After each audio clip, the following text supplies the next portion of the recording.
على رسوله الكريم. أما بعد، باب فضل صلاة الجماعة.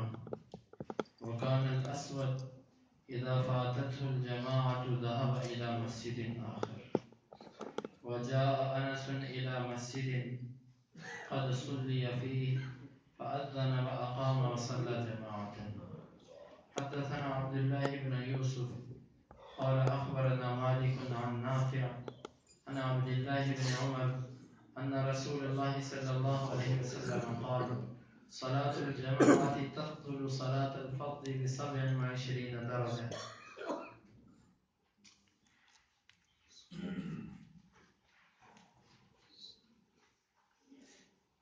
یہ باب ہے نماز با جماعت کی فضیلت کے بارے میں۔ اسود رحمہ اللہ جب ان سے جماعت چھوٹ جاتی تو وہ دوسری مسجد کی طرف چلے جایا کرتے تھے، اور انس رضی اللہ عنہ آئے مسجد کی طرف، اس میں نماز ہو چکی تھی، بس انہوں نے اذان کہی، اقامت کہی اور جماعت کر رہی۔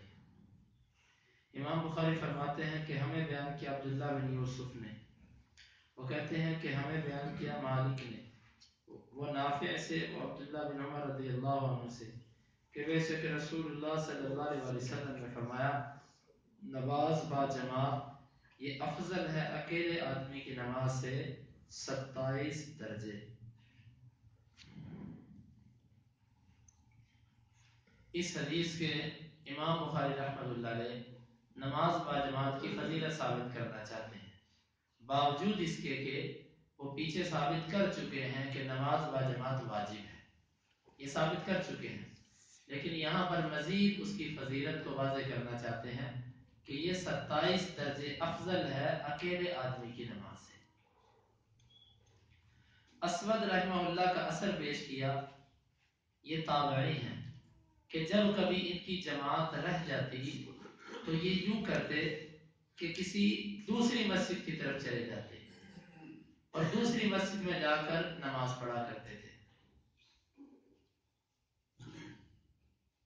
اور آگے انس رضی اللہ عنہ کا اثر پیش کیا کہ مسجد کے اندر وہ آتے اور اگر نماز ہو چکی ہوتی تو اذان کہتے، اقامت کہتے اور جماعت کرواتے۔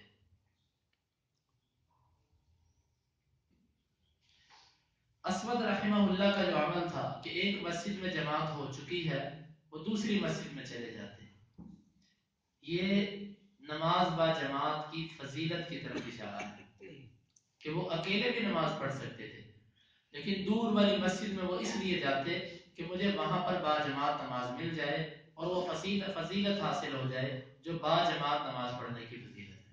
لیکن اس کا مطلب میں نے کل بھی اشارتاً کچھ واضح کیا تھا، آج پھر میں واضح کرتا ہوں۔ اس کا مطلب یہ ہے کہ صحیح العقیدہ لوگوں کی مسجد، جن کا عقیدہ ٹھیک ہے، جن کا نماز پڑھنے کا طریقہ اللہ اور اس کے رسول کے مطابق ہے، اور جو لوگ اپنی نماز کے طریقے کو کسی ایک شخص کی طرح منسوب کرتے ہیں کہ ہم فلاں امام کے طریقے پر نماز پڑھتے ہیں، فلاں امام کے راستے پر چلتے ہیں، میں نہیں سمجھتا قرآن و حدیث کے دلائل اس بات کی ہمیں اجازت نہیں دیتے کہ ہم جا کر ان کے ساتھ اپنے آپ کو ظاہر کریں۔ اس سے مراد وہی مسجد ہے جو صحیح العقیدہ مسجد ہو، نمازوں کے اوقات اگر مختلف ہوں، یہاں پر نماز مثلا 1:45 بجے ہے، ادھر 12:30 ہے، تو جس کی وہاں سے چھوٹ جائے وہ ادھر آ جائے۔ عشاء کی نماز کسی مسجد میں 7:15 ہے، ادھر 7:30 ہے، تو جس کی ادھر سے چھوٹ جائے وہ ادھر آ جائے۔ اس کا یہ مطلب ہے، یہ مطلب نہیں ہے کہ وہ کسی بھی مسجد کے اندر جا کر وہ نماز پڑھ لے۔ دوسری بات کہ مسجد کے اندر دوسری جماعت کروانا، بعض لوگ اس مسئلے کو تنگ نظری سے دیکھتے ہیں کہ مسجد کے اندر دوسری جماعت کروانا درست نہیں، اور بعض لوگوں کی فقہ کی کتابوں میں لکھا ہوا ہے کہ ایک مسجد کے اندر 2 جماعتیں نہیں ہو سکتی۔ ہاں یہ ساتھ لکھا ہوا ہے کہ جو بازار کی مسجد ہو، جو کسی گزرگاہ کی مسجد ہو، روڈ پر جو مسجد ہو جہاں سے لوگ مسافر گزرتے ہوں، اس مسجد میں زیادہ جماعتیں ہو سکتی ہیں۔ باقی بستی کی مسجد، گاؤں کی مسجد، شہر کی مقامی مسجد، یہاں پر ایک سے زیادہ جماعت نہیں ہو سکتی۔ ایک سے زیادہ جماعت پر پابندی لگانا ان کا یہ ایک ایک ذاتی موقف ہے. قرآن و حدیث سے اس پر ان کے پاس کوئی دلیل نہیں سوائے اس بات کے عقلی ایک بات کے کہ اگر دوسری جماعت کو جائز قرار دے دیا جائے تو لوگ پہلی جماعت سے سستی کریں گے, پیچھے رہ جائیں گے. اس بات میں کوئی شک نہیں کہ جو بندہ جان بوجھ کر پہلی نماز کو چھوڑتا ہے کہ جا کے اپنی جماعت کروا لیں گے, کہ بندہ اس پہلی جماعت کے درجے پر نہیں پہنچ سکتا, کسی صورت میں نہیں پہنچ سکتا. لیکن اس کا یہ مطلب نہیں کہ ہم بالکل ہی دوسری جماعت پر پابندی لگا دیں. اب یہ صحابی رسول ہیں انس رضی اللہ عنہ. امام بخاری اپنی صحیح بخاری کے اندر تعلیقاً اس اثر کو لے کر آئے ہیں کہ انس رضی اللہ عنہ مسجد میں جب آتے جماعت ہو چکی ہوتی, اذان بھی دوبارہ کہتے, اقامت بھی دوبارہ کہتے اور جماعت کرواتے. تو معلوم ہوا کہ مسجد کے اندر دوسری جماعت کروانا یہ صحابہ کا طریقہ تھا. اور آپ اس حدیث پر بھی غور کریں جو جامع ترمذی کی روایت ہے کہ نبی صلی اللہ علیہ وسلم کے ایک صحابی تشریف لائے, جماعت ہو چکی تھی, تو آپ نے فرمایا کہ کون ہے جو اس کے ساتھ صدقہ کرے گا, کون ہے جو اس کے ساتھ صدقہ کرے. دوسری جماعت کروانا اس کا جواز ملتا ہے, یہ ثابت ہے یہ عمل.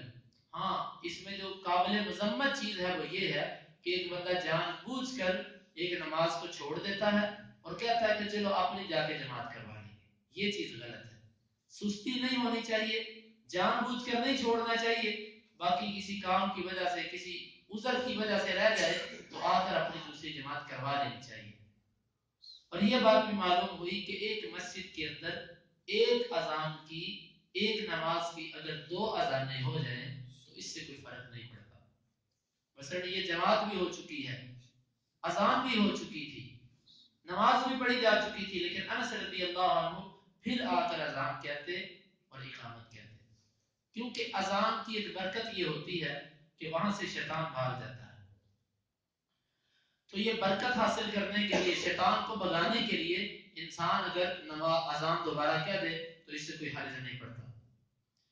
اور پھر حدیث جو امام بخاری نے ذکر کی کہ نماز با جماعت جو پڑھی جاتی ہے یہ اکیلے آدمی کی نماز سے 27 درجے افضل ہے.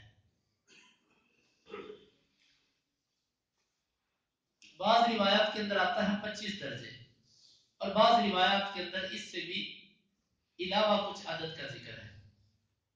پہلی تو بات یہ ہے کہ ابن حجر رحمۃ اللہ علیہ فرماتے ہیں کہ جو صحیح روایات ہیں وہ 25 اور 27 والی ہیں. کسی میں آتا ہے 25 درجے افضل اور کسی میں آتا ہے 27 درجے افضل, جس طرح کہ بخاری کی اگلی روایت کے اندر آ رہا ہے کہ 25 درجے افضل. پھر ان دونوں روایتوں کے اندر کیا تطبیق ہے؟ وہ کہتے ہیں یہ 25 اور 27 جو ہے اس میں فرق اللہ رب العزت نے جس اعتبار سے رکھا ہے یہ علماء نے اپنے عقل اور قیاس سے یہ باتیں کی ہیں. حدیث کے اندر وضاحت نہیں کی گئی کہ 25 کس کو ملیں گے اور 27 کس کو ملیں گے, لیکن علماء نے فرق کیا ہے دونوں کے اندر. وہ فرق میں آپ کے سامنے رکھ دیتا ہوں. ایک تو یہ ہے کہ وہ کہتے ہیں کہ نماز کے خشوع و خضوع میں فرق ہے. جو بندہ خشوع و خضوع میں سے نماز پڑھ رہا ہے, ایک ہی صف میں دو بندے کھڑے ہیں, ایک کو 27 درجے مل رہے ہیں, ایک کو 25 درجے مل رہے ہیں. اور ابو داؤد کی ایک روایت کے اندر بھی ہے کہ ایک بندہ نماز پڑھ کے فارغ ہوتا ہے, اس کو نماز میں سے 9واں حصہ ملتا ہے, کسی کو 7واں حصہ ملتا ہے 10 میں سے, کسی کو 5واں ملتا ہے اور کسی کو 3را حصہ, اور بعض ایسے بھی ہوتے ہیں جو نماز پڑھتے ہیں انہیں کچھ بھی نہیں ملتا. وہ کہتے ہیں کہ خشوع و خضوع کے اعتبار سے فرق, جس کا خشوع و خضوع زیادہ اس کو 27 درجے اور جس کا کم اس کو 25 درجے. اور بعد نے یہ فرق کیا ہے کہ مسجد کی قلت اور کثرت کا اعتبار ہے. بڑی مسجد کے اندر اگر نماز پڑھی جائے جہاں پر نمازی زیادہ ہوں تو وہاں پر 27 درجے, اور جو چھوٹی مسجد ہوتی ہے جس میں نمازی کم ہوتے ہیں وہاں پر 25 درجے. اور بعد نے یہ فرق کیا ہے کہ مسجد کے قرب اور بعد کا اعتبار ہے. جس کا گھر مسجد کے قریب ہے اس کے قدم تھوڑے ہیں مسجد کی طرف آنے کے لیے 25 درجے, اور جس کا گھر دور ہے اس کے قدم زیادہ ہیں اس کے لیے 27 درجے. یہ میں کہہ رہا ہوں یہ علماء کی باتیں ہیں. اور اسی طرح بعد نے یہ کہا ہے کہ جو نماز کے اندر مکمل نماز اس نے باجماعت پڑھی اس کو 27 درجے, اور جو درمیان میں آ کر ملا اس کو 25 درجے. اور بعض نے یہ فرق کیا ہے کہ جس نے نماز کھڑی ہونے سے پہلے آ گیا، نماز کے انتظار میں بیٹھا رہا، تو نماز کے انتظار میں بیٹھا رہنا بھی ایک عمل ہے، اس پر بھی اجر ملتا ہے، اس کو 27 درجے، اور جو پورے وقت پر آیا اس کو 25 درجے۔ ابن حجر رحمۃ اللہ علیہ نے تقریباً اس مسئلے پر 10-11 اقوال ذکر کیے ہیں۔ راجح بات یہ ہے کہ حقیقت حال اللہ رب العزت کو معلوم ہے کہ 25 کس کو ملیں گے اور 27 کس کو ملیں گے۔ ممکن ہے کہ پہلے 25 کہا گیا ہو پھر بعد میں 27 کہہ دیا گیا ہو۔ اللہ رب العزت جانتا ہے کہ 25 اور 27 ان دونوں میں سے کون سے وہ درجے کسی کو دے گا۔ اور یہاں پر ایک اور بات ہے کہ یہ 25 اور 27 جو درجے ملیں گے، بعض نے یہاں پر درجوں میں اور جز کے اندر فرق کیا ہے۔ وہ کہتے ہیں کہ جہاں پر درجوں کا ذکر ہے، درجات کا تعلق ہے آخرت میں، اور جہاں پر جز کا ذکر ہے کہ 25 جز افضل ہے، تو جز کا تعلق ہوتا ہے دنیا سے۔ بعض نے یہ فرق بھی کیا ہے، جز اور درجے میں فرق ہے۔ حقیقت یہ ہے کہ اللہ رب العزت کی علماء کی باتیں ہیں، ابن حجر رحمۃ اللہ علیہ نے یہاں پر بڑی تفصیلی بحث کی ہے۔ یہ اللہ رب العزت بہتر جانتا ہے کہ اس میں اصل حکمت کیا ہے، کس کو وہ 25 دے گا اور کس کو 27 دے گا۔ یہ بات تو سمجھ آتی ہے کہ جس کی نماز کے اندر خشوع و خضوع ہو اس کو ثواب زیادہ ملتا ہے، جو نماز کے انتظار میں آ کر پہلے سے بیٹھ جاتا ہے اس کو ثواب زیادہ ملتا ہے، جو دور سے چل کے آتا ہے اس کو چلنے کا، لیکن نفس نماز پڑھنے کا اجر، اس میں تو سب برابر ہے، کوئی قریب سے آئے کہ دور سے آئے اس میں تو سب برابر ہے۔ ہاں خشوع و خضوع میں فرق آ جاتا ہے، لیکن ممکن ہے کہ اللہ رب العزت نے اس کا صرف اور صرف نماز با جماعت کا اہتمام کرنے پر ہی 25 یا 27 درجے رکھے، جو جس شوق سے آئے گا اس کو ان دونوں میں سے کچھ نہ کچھ مل جائے گا۔ پھر یہاں پر بھی علماء کی بحث ہے کہ 25 اور 27 کا عدد کیوں خاص کیا گیا۔ بعض کہتے ہیں یہ کثرت اور مبالغہ کو ظاہر کرنے کے لیے ہے، اس سے مراد 25 اور 27 نہیں ہے، اس سے مراد بہت زیادہ اجر ہے، لیکن اس کا اظہار 25 اور 27 کے ساتھ کیا گیا۔ اور بعض یہ کہتے ہیں کہ نہیں، اس 25 اور 27 کے اندر حکمت ہے۔ پھر بے شمار اقوال ابن حجر نے یہاں پر بھی ذکر کیے۔ میں اپنی بات بتلاتا ہوں، مجھے ان میں سے کوئی قول بھی ایسا نہیں لگا کہ جس کو ہم کہہ سکیں کہ واقعتاً اس وجہ سے 25 اور 27 کا ذکر کیا گیا، کیونکہ ایک بات یاد رکھو، شریعت جو عدد ذکر کرتی ہے اس کی حکمت اللہ رب العزت کو معلوم ہوتی ہے، یا اس کے بتلانے سے اس کے نبی کو معلوم ہوتی ہے، اس کے علاوہ کسی کو نہیں معلوم کہ اس کے اندر کیا حکمت ہے۔ اب 25 اور 27 کے عدد میں حکمت کیا ہے یہ میرے اللہ کو معلوم ہے۔ علماء نے یہاں پر بھی کئی باتیں کی ہیں کہ اس میں ایک حکمت یہ ہو سکتی ہے کہ آدمی کو کم از کم ایک عمل کرنے سے اس کو 10 نیکیاں ملتی ہیں، تو 3 بندے اگر جماعت کے اندر شریک ہو تو 30 بن گئے، تو ان کی اصل اس میں سے 3 نکال دو تو باقی 27 بن جاتے ہیں۔ ایسی باتیں ہیں کہ خود ان کو پڑھ کے بندہ کہتا ہے یہ تکلفات کے سوا کچھ بھی نہیں۔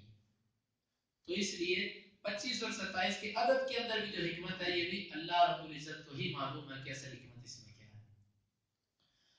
اور پھر یہاں پر ابن حجر نے درجات کا ذکر کیا ہے کہ نماز کے درجے کون کون سے ہیں، اس اعتبار سے بھی انہوں نے 25 کے قریب درجے گنوا دیے کہ نماز کے 25 درجے ہیں، جو بندہ نماز کے لیے آتا ہے اس کو 25 کے 25 درجے مل جاتے ہیں۔ وہ 25 درجے کس طرح گنوائے انہوں نے، مثال کے طور پہ مسجد کی طرف چل کر آنا، پھر مسجد میں داخل ہو کر تحیت المسجد پڑھنا، پھر بیٹھ جانا، نماز کا انتظار کرنا، اور پھر اذان سننا، اذان کا جواب دینا، پھر اقامت سننا، پھر صفیں درست کرنا، پھر امام کے پیچھے کھڑے ہو کر نماز پڑھنا۔ یوں انہوں نے درجے گنوا کر 25 سے 27 کے قریب یہ درجے گنوائے ہیں کہ یہ درجے ہوتے ہیں اس بندے کے جو نماز با جماعت پڑھنے آتا ہے۔ تو ٹھیک ہے، علماء اور فقہا کی عادت ہوتی ہے کہ وہ کسی بات کی خوب تشریح کرنے کی کوشش کرتے ہیں، لیکن اس میں سے کسی بات کو حتمی طور پر نہیں کہا جا سکتا کہ اس میں یہ وجہ ہے۔ کیوں؟ حتمی اور اتھینٹک بات وہ ہوتی ہے جو اللہ اس کے رسول کی، اس کے علاوہ علماء کی جو باتیں ہوتی ہیں یہ درست بھی ہو سکتی ہیں اور غلط بھی ہو سکتی ہیں. اس لیے اس حدیث کے اندر فضیلت ہے نماز با جماعت پڑھنے کی، اور اکیلے آدمی کی نماز ہو تو جاتی ہے لیکن وہ اندازہ کر لے کہ کہاں 1 روپیہ اور کہاں 27 روپے. اب آپ دیکھیے کچھ لوگ 27 کی خاطر اپنا ملک چھوڑ جاتے ہیں. مثال کے طور پہ سعودی عرب کا 1 روپیہ پاکستان کے 27-28 روپے کے برابر ہوتا ہے. تو وہ 1 روپیہ حاصل کرنے کی خاطر جو 27 اور 28 کے برابر ہوتا ہے، لوگ اپنا وطن بھی چھوڑتے ہیں، اپنے بیوی بچے بھی چھوڑتے ہیں، رشتہ دار بھی چھوڑتے ہیں، ماں باپ بھی چھوڑتے ہیں، پردیس بھی کاٹتے ہیں، تکلیفیں بھی برداشت کرتے ہیں، وہاں کے لوگوں کی غلامی بھی کرتے ہیں. کس لیے؟ کہ وہاں کا 1 روپیہ میرے ملک کے 27 سے 28 روپے کے برابر ہے. دنیا کے مال کی خاطر، دنیا کے 27 حاصل کرنے کے لیے انسان ملک تک چھوڑ جاتا ہے، لیکن نماز با جماعت کے 27 درجے حاصل کرنے کا شوق ہمارے دلوں میں نہیں ہے. اس کا احساس ہمیں نہیں پیدا ہوتا کہ ہم یہ 27 درجے حاصل کرنے کے لیے با جماعت نماز کا اہتمام کریں.